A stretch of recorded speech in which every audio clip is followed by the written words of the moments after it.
ఎంతోమంది విశ్వాసంతో ప్రార్థిస్తున్నవారు ఉన్నారని నాకు తెలుసు. కన్నీటి ప్రార్థన అనుభవాలు కలిగిన వారు ఉన్నారని నాకు తెలుసు.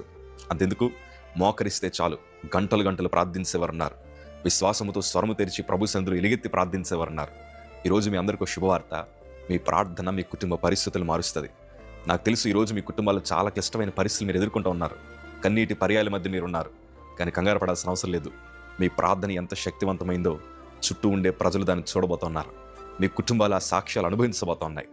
దేవుని వాక్యాలు నాకు చాలా ఇష్టమైన మాట. యాకోబు రాసిన పత్రిక 5వ అధ్యాయం 17వ మాట చదవగలిగితే, ఏలియా మన వంటి స్వభావం గల మనుష్యుడే. వర్షింపకుండానట్లు అతడు ఆసక్తితో ప్రార్థన చేయగా 3.5 సంవత్సరముల వరకు భూమి మీద వర్షింపలేదు. అతడు మరలా ప్రార్థన చేయగా ఆకాశము వర్షమిచ్చెను, భూమి తన ఫలమిచ్చెను. మనకలాంటి స్వభావం కలిగిన వాడే. కానీ ఆసక్తితో ప్రార్థించాడు, విశ్వాసంతో ప్రార్థించాడు. 3.5 సంవత్సరాలు వర్షము కురవకుండా నా ప్రభు ఆప్ చేశారు. మీకు అర్థం అవట్లేదా ప్రార్థన ఎంత శక్తివంతమైందో? ప్రియ సంగమా, ఈరోజు మీరు ప్రార్థించాలని కోరుకుంటున్నాను. ప్రార్థన మన పరిస్థితులను మారుస్తుంది. నేను ఇంకో మాట చెప్పనా? ప్రార్థన మన పరిస్థితులు మార్చక ముందు మన ఆత్మీయ స్థితిని మారుస్తుంది. ఈ ప్రార్థించిన ఏలి యొక్క ఆత్మీయ జీవితం బహుబలమైనది. అతడు విశ్వాసంతో ప్రార్థన చేశాడు. నిజమే, ఈరోజు దైవజండుగా మీ కళ్ళ ముందర వాక్యం చెప్తున్నాను. 2014 నాకు క్యాన్సర్ వచ్చినప్పుడు నాకు బోన్ మ్యారో ట్రాన్స్ప్లాంటేషన్ చేయాలని వైద్యులు నా చేత సంతకం పెట్టించుకొని మా ఇంట్లో వాళ్ళందరినీ పిలిచారు. ఎవరిదైనా DNA మ్యాచ్ అవుతే నాకు బోన్ మ్యారో ట్రాన్స్ప్లాంటేషన్ చేయాలని వారు చెప్పగా నా హృదయంలో కదిలిన భయం అంతా ఒకటే. నా పక్క పేషెంట్కి బోన్ మ్యారో ట్రాన్స్ప్లాంటేషన్ జరిగి ఆయన సంవత్సరం తిరిగాక మరలా అదే జబ్బుతో వచ్చి హాస్పిటల్లో జాయిన్ అయ్యారు. బోన్ మ్యారో ట్రాన్స్ప్లాంటేషన్ జరిగిన నేను బ్రతకనన్న సంగతి నాకు తెలుసు. ఆ సమయాల్లో నాకు ఉన్న ఒకే ఒక్క ఆయుధము, ఆధారం ఏదన్నా ఉందంటే అది ప్రార్థన మాత్రమే.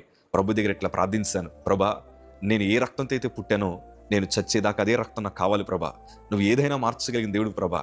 ఆ DNA రిపోర్ట్స్ మీరు మార్చండి అయ్యా అని ప్రార్థించగా 2 గంటలు గడిచిన తర్వాత ఏ వైద్యులైతే నా రక్త పరీక్షలు చేశారో వారే మరలా తిరిగి వచ్చి అంటున్న మాట ఏంటి తెలుసా? మీ చెల్లెల్ని, మీ తండ్రి గారిని, వారందరినీ ఇంటికి పంపించండి అయ్యా. మీ రక్తంలో ఒక క్రొత్త మార్పును మేము చూడగలుగుతున్నాం. మీకు బోన్ మ్యారో ట్రాన్స్ప్లాంటేషన్ అక్కర్లేదు. ఈ మాట విని మరుక్షణం నాకు అర్థమైన విషయం తెలుసా? ప్రార్థనలో చాలా శక్తి దాగుంది. మనం ఏ పరిస్థితి మధ్యనున్నా మనం ప్రార్థించగా ఆ ప్రార్థనకి దేవుడు జవాబు దయచేస్తారు. కాకపోతే ఎలా ప్రార్థించాలి తెలుసా? విశ్వాసంతో ప్రార్థించాలి, ఆసక్తితో ప్రార్థించాలి. నా ప్రభు కార్యం జరిగిస్తానని ప్రార్థించాలి. అలా ప్రార్థించగా మీ చుట్టూ ఉండే ప్రతి పరిస్థితులను నా ప్రభు మార్చడం ప్రారంభిస్తారు. నీ కన్నీటి నాట్యంగా మారుస్తాడు. అందుకే ఈరోజు మరొకసారి మాట మీతో పంచుకుంటున్నాను.